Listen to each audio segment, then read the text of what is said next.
It's time to finish our series on the quarter century Twins team. Let's talk about the obvious ones. Let's talk about the less obvious ones. But first, let's get locked on Twins.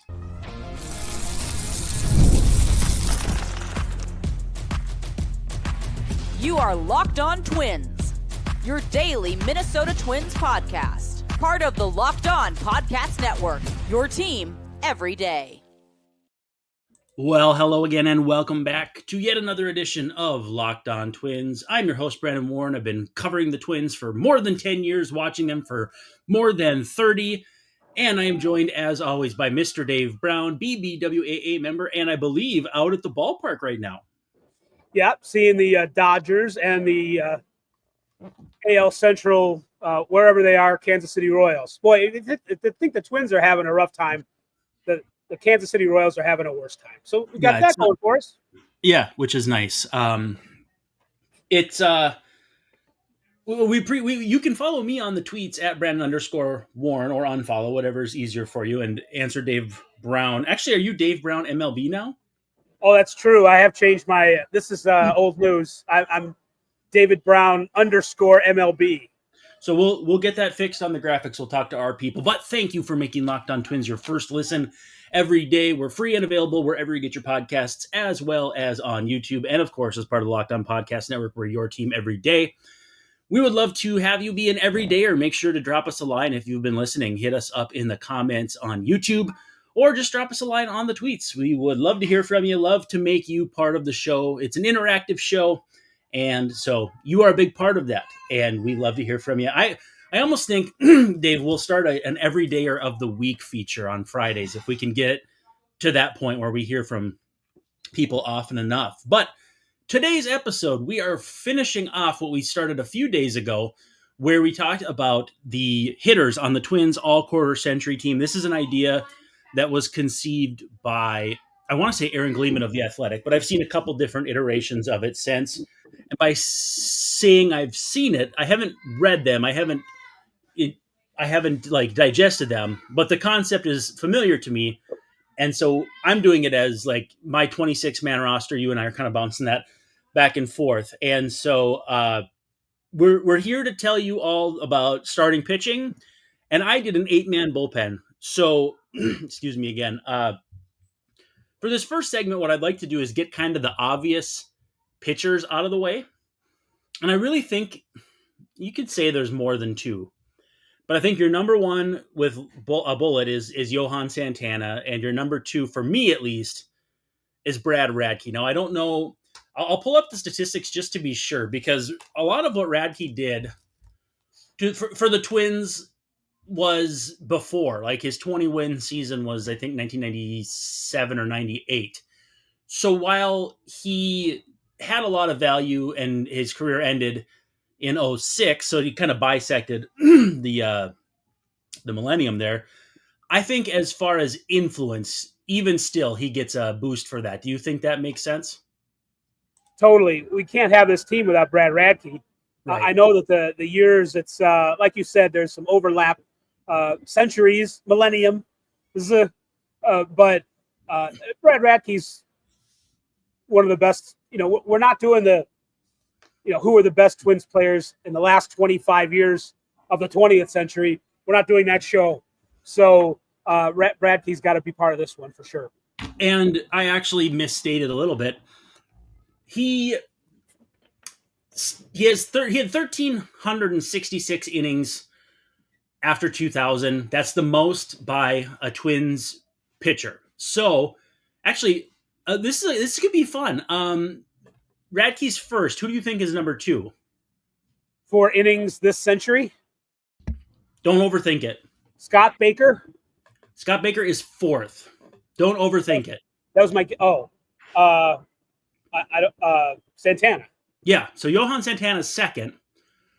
Number 3 is still active, kind of. He's looking for a team right now.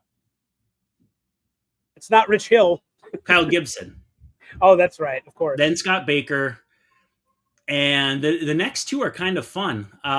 Number 5 took a bat to Ron Gardenhire's door after being taken out of a start. Do you remember who that was? That sounds like Sidney Ponson. Kyle Loesch. Oh, that's right. Yeah, Can I say red ass? He had a case of the ass. Yep. As I think Fabian Ardaya says, got a case of the ass, which just cracks me up. Number 6, Nick Blackburn. Number 7, Francisco Liriano. 2 innings more than Jose Berrios. 9 is Joe Mays, who was a pretty dang good pitcher at his peak. One of my favorite Twins pitchers of all time is Joe Mays. He shut out. I want to say he shut out. It was pretty close. The White Sox and the Cubs, like within a few weeks of each other. There was an appearance at Wrigley Field. There was one, and I don't know if the other one was at Comiskey or whatever, or if it was in Minnesota. But he had a couple of great starts in his hot period. Might have been 1999. So Yeah. I guess that didn't happen in this for this show either. So, but Joe Mays, I'm going to put Joe Mays on my bench. Well, so Joe Mays I believe he had a start like a shutout that was like 88 pitches or something, like economical for sure. Yeah.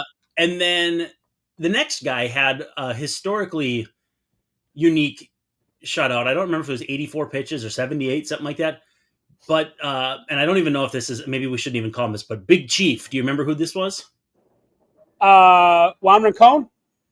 He was traded for Eric Milton, came back with Nick Punto, and I want to say Bobby Korecki.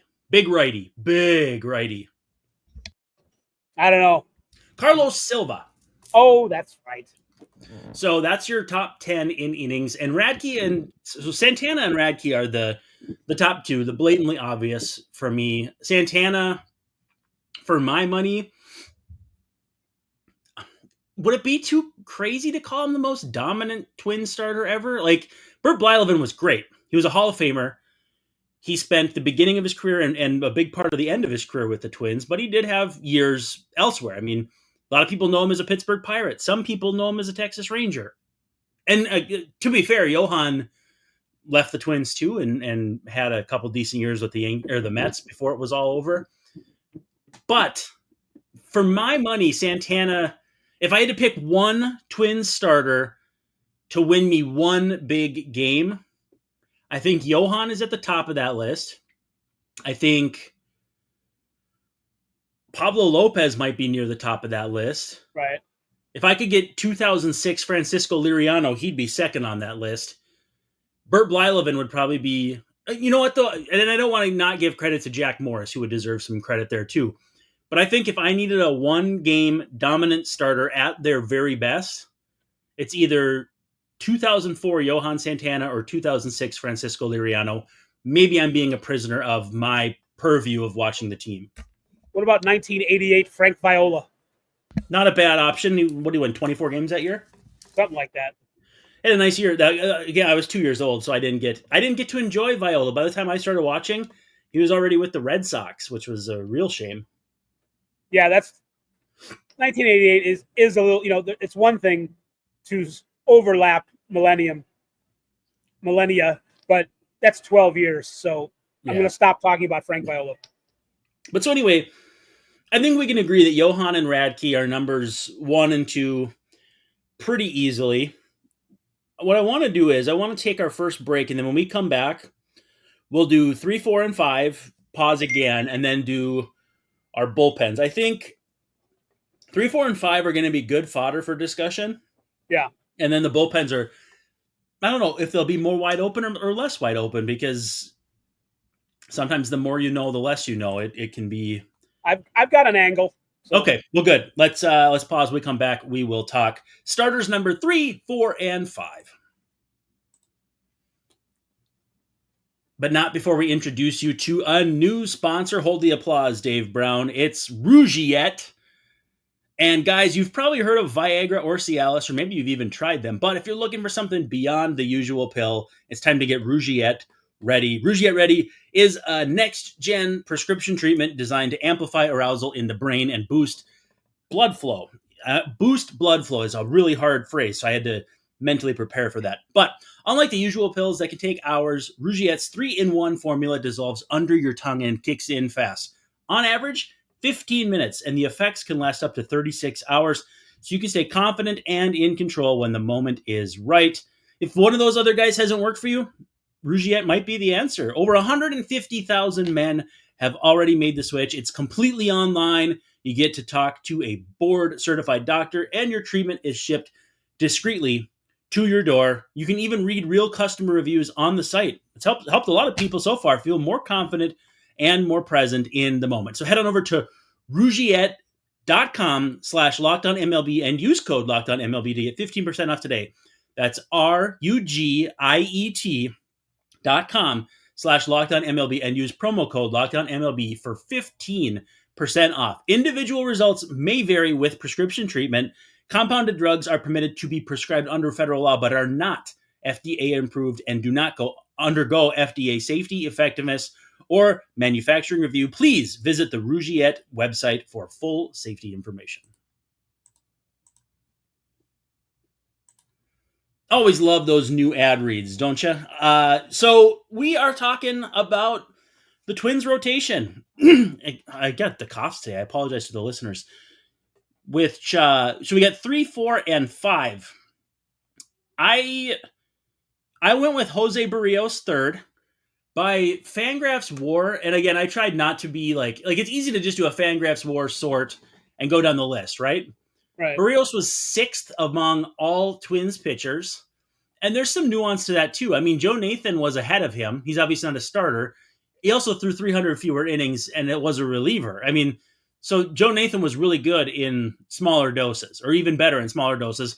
Again, not relevant because you can have both. It's a 5-man rotation. There's a bullpen, but Berrios is 5th among starters in Fangraphs WAR, but bang for the buck factor, 781 and a third innings.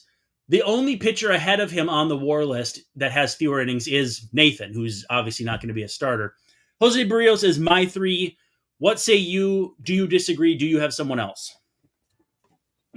I have what I'd really like to do, Brandon, is just pitch Johan Santana and Brad Radke all the time. Sure. Do you think they would be up for making starts every other day? Maybe not now. Maybe then. I don't know. We'll have to get a hold of them. I bet we could get Johan on the show too, because he's a pretty chatty guy. If we did this in a computer simulation, I suppose there would be something built into the algorithm that would make them tired. But if we're just talking about putting guys out on the mound, I only want 2 relief pitchers too. I mean, you could have, the likes of Matt Carrier and whatever, but Joe Nathan and Glenn Perkins, I don't see any reason why those guys can't just hold every lead. They don't have anything else to do right now. I think Joe Nathan is an underrated. He's probably never going to get into the Hall of Fame. Probably right. not. I think, but I suppose he could. I think he's definitely one of the 10 or 12 best relief pitchers of all time. And, he's the guy that I want in the 9th inning. Relief pitchers or closers all time? Okay. Well, I would say relief pitchers. I mean, it's a distinction that's hard to make because relief pitching didn't become a big specialized deal until 40-ish years ago. Yeah. Well, the save was an official statistic after 1969, so people weren't even thinking about what that kind of thing. It was always the guy with the rag arm who was just. It was like mop up time. It was sort of like Jonah Bride, but an actual pitcher. Or Mike Marshall, who could gets us through to the next day. Or Mike Marshall, who just soaked up everything. He did. So, no, I mean, seriously, Joe Nathan was a better relief pitcher than Lee Smith. He was probably a better pitcher. I don't know if he wasn't better than Raleigh Fingers in his prime, but over the entirety of his career, you could make a case. I think he's up there with Kenley Jansen and other people who are like that, who are going to have to deal with the Hall of Fame in a few years. So you definitely take Rivera over him. You definitely take Hoffman over him. You definitely really no. Okay, but Billy Wagner. Joe Nathan was a better pitcher than Trevor Hoffman. What about Billy Wagner? Joe Nathan was. I mean, Billy Wagner at his absolute best. Yeah. Maybe Billy Wagner, but the totality of their careers, I think Joe Nathan is in the same sentence. The rarity of a lefty that could do what he did was, I think, maybe more novelty True. than anything else. Maybe I So need to give that a little more consideration. But no, I think you could, maybe have to squint hard, stretch the numbers a little bit.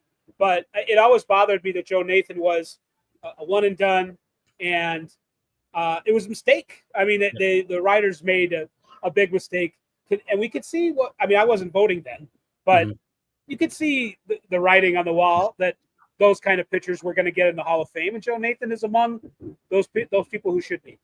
Yeah, no, I think that's a good point. Well, so you are adhering to more of an NFL blitz 2-on-2, 3-on-3 format. But I'll just sure. well, I'll tell you the rest of my rotation. I've got Johan Radke, Berrios, Pablo Lopez, Francisco Liriano. So I'm mixing some longevity, but also top end stuff. If I wanted to go into a series or a season with a 5-man rotation, it's probably those 5. You could make a case to swap out Liriano for any number of my just missed guys. My just missed guys are Scott Baker, Kyle Gibson, Joe Ryan, and Sonny Gray. And I'm sure there's other guys I maybe could sneak in there. Eric Milton, not really that close for me. Bailey Ober, probably not that close. Phil Hughes, Carl Pavano. Irvin Santana was another one I thought about. Mostly just because he was decent when the rest of the team was not great around him pitching staff-wise. Right. Like, to compare yourself to Ricky Nolasco makes you yourself look a lot better in comparison, right? Like, I think so. The more I think about this too, I'm you mentioned Pablo. It's only been a couple years as far as the 23, 24, whatever, and this year. But it's going to be one of those overlap things where he's going to be, other than Santana, the best pitcher, other than like Blyleven. He's going to be a guy that's going to be on the next team's list for sure. The next 25 years of the century. He's been that good. So you could make a case for him in the top 5 for high-end starting talent in Twins history. Like, I know I'll catch HEW you-know-what for it, but if you were to go Johan, Blyleven, Cott, I think at that point it opens up to guys like Pablo, Radke. You think you have to have Radke in there. But that 5th guy could be Pablo, could be Berrios, could be Frank Viola. You could, if you wanted to do the 1-year dominance of Jack Morris, more dominant in the postseason than anything else. But I think there would be a case, potentially, 3-4 years from now, depending on how he recovers from his current injury and how he plays out his contract and his time with the Twins. It's not hard to envision a scenario where Pablo is like the number 5 starter on the all-time Twins team. This is not the era that we're talking about, but if you want to talk about really good Twins pitchers for maybe 3 or 4 years, on important teams, Dean Chance in the 60s was, in the Jim Cott era. And, that's a guy who had some like 5-6 WAR seasons as a starting pitcher in a tough era to accumulate that, because there was lots of pitching going around. There's Mudcat in there too, probably. Yeah. Mudcat is an important guy to have. I think Mudcat had some seasons that weren't so good that kind of ruined the overall whatever number, the overall WAR number. But as far as great seasons, absolutely. The Twins have had a lot of guys kind of like that don't necessarily fit in well. I don't know if it's like the team's history of trading guys while they still can to get some value, or if there's something like that at play. But the Twins have a lot of really good pitchers who are there for kind of a short time. Just passing through. They had John Smiley for 1 year, and he was coming off winning 20 games. He won 16 for the Twins. Yeah. And, at that time, I would have to imagine them trading for John Smiley was pretty dang exciting. So, I don't know. With 1 year to go before free agency. I think these people today would get excited if somebody traded for, if Falvey traded for John Smiley, even, in his 50 years old or whatever he is. Do you remember who they traded for him, by the way? A pretty dang good lefty prospect. Yeah, I forget. ended up being kind of a bad dude off the field. Denny Nagel. Oh, right. Yeah, he got in this. Yeah, that's good scouting. Yeah. Yeah, he was at his peak. He pitched in Colorado. Maybe the thin air went to his head and got into some trouble off the field. I don't know. Yeah, they did have a couple guys, though, that went on elsewhere. Paul Sorrento is another one I come back to, but Paul Sorrento was like mini Kent Herbeck. That's the guy. Paul Sorrento is the guy that Twins Twitter today would have just killed when he was on Cleveland. It'd be like, oh, Sorrento got us again, like the 8th best hitter in that lineup. 22 homer a year first baseman who's not good at anything else. Why isn't he on our team? Yeah. He's roided up Gene. He didn't do roids. I didn't say that. I didn't mean that. But, like, there were people. Gene Larkin. Here's a name that you'll laugh. Royce was upset about how Daniel Palka fared at first with the White Sox. Like he threw up a fuss. So that if that gives you a window into how Twins fans are influenced, it's probably a good thing or a bad thing. Before we wrap this up, let's take our final break. When we come back, it's reliever time. It's peanut butter jelly time. It's time to take a break. You ever wish managing your money felt easier? Because I sure do. With Monarch Money, it can. Whether you are growing your savings or planning a big purchase, Monarch puts you in the driver's seat. It's like having your own personal CFO, giving you full visibility and control over your finances. It's more than just a budgeting app, though. That's Monarch Money. It's a complete financial command center where you can track all your accounts, investments, and spending in one place. So in addition to managing your money, you're also building wealth.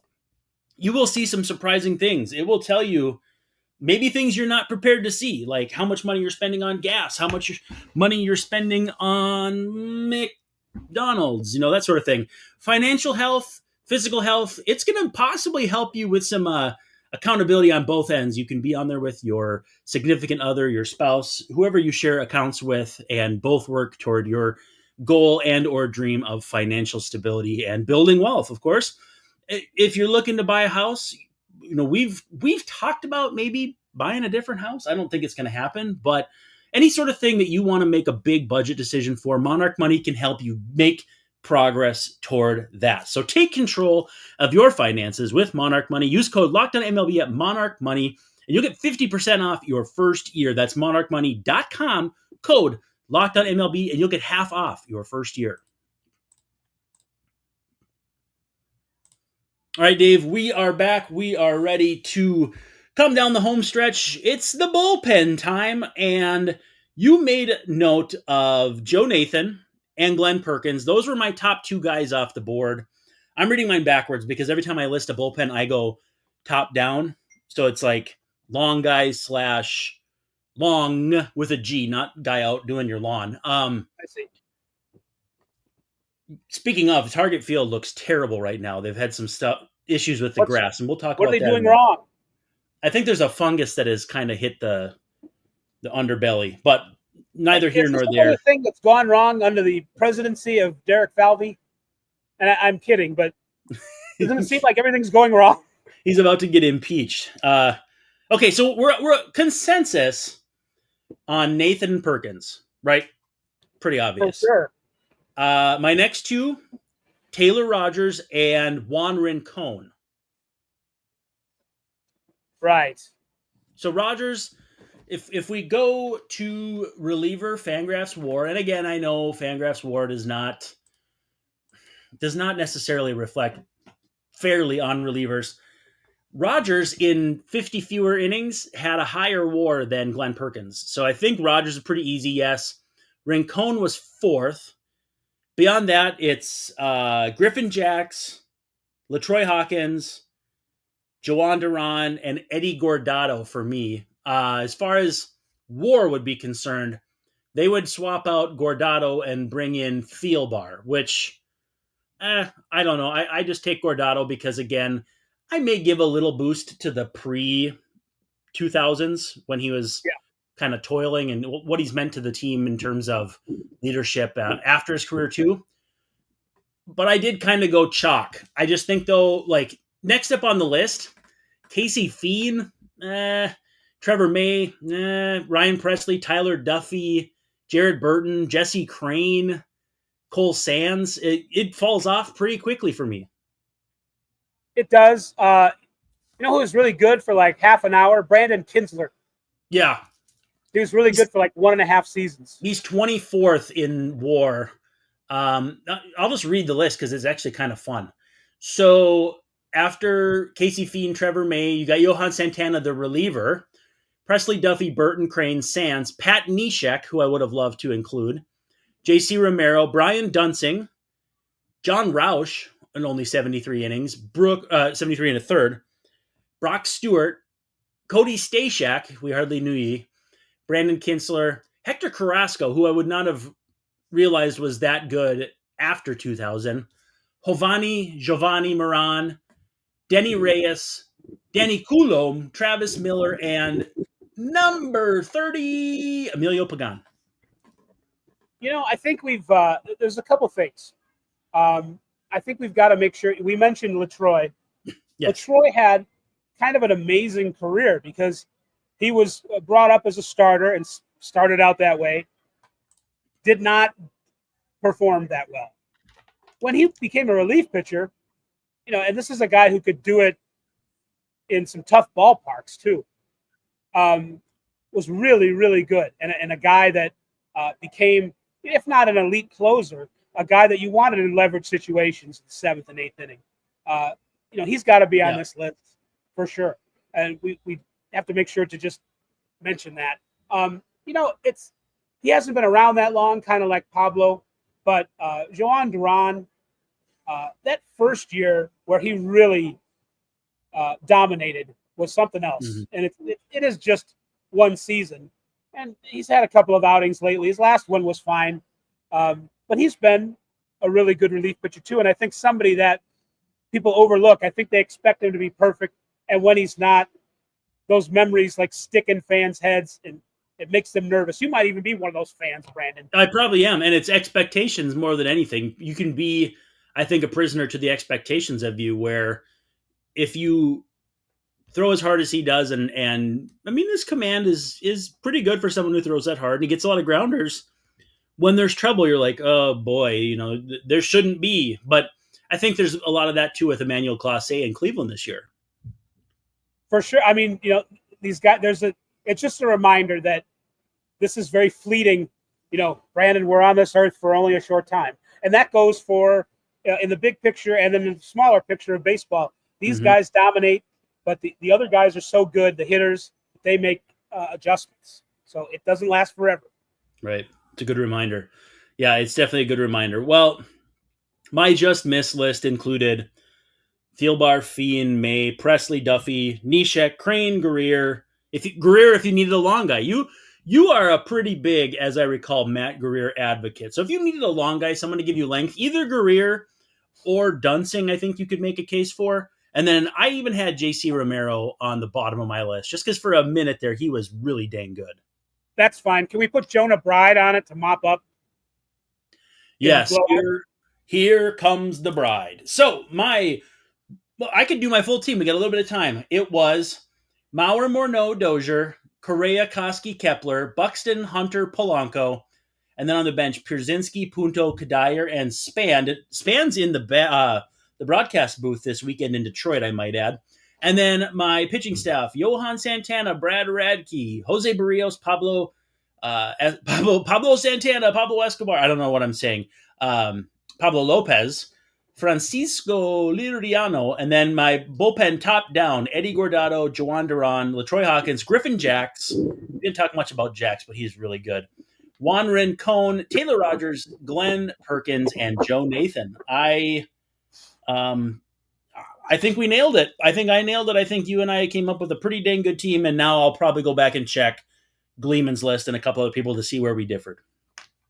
My big divergence from you, a lot of the same names. I just want to make sure that Nelson Cruz and Jim Thome are on there to platoon at DH. In addition to the Mauers, the Morneaus, the Doziers, Correa, Koski, Byron. What an absolute bananas platoon you just came up with. Well, that is it. That's a wrap. We're going to feed some ducks here as we get out. But first, we got to mention that we appreciate you making Locked On Twins your first listen every day. But for your second listen, make sure you check out MLB Game Night, the all-new Locked On MLB Game Night. Every game, every night, all season long. Get local analysis on a national scale. Find MLB Game Night on YouTube or wherever you listen to your podcasts. He's Mr. Dave Brown out at the Big K Kaufman Stadium. I'm Brandon Warren, and we appreciate you greatly so much for hanging out with us. This has been Locked On Twins, and we'll see ya tomorrow night.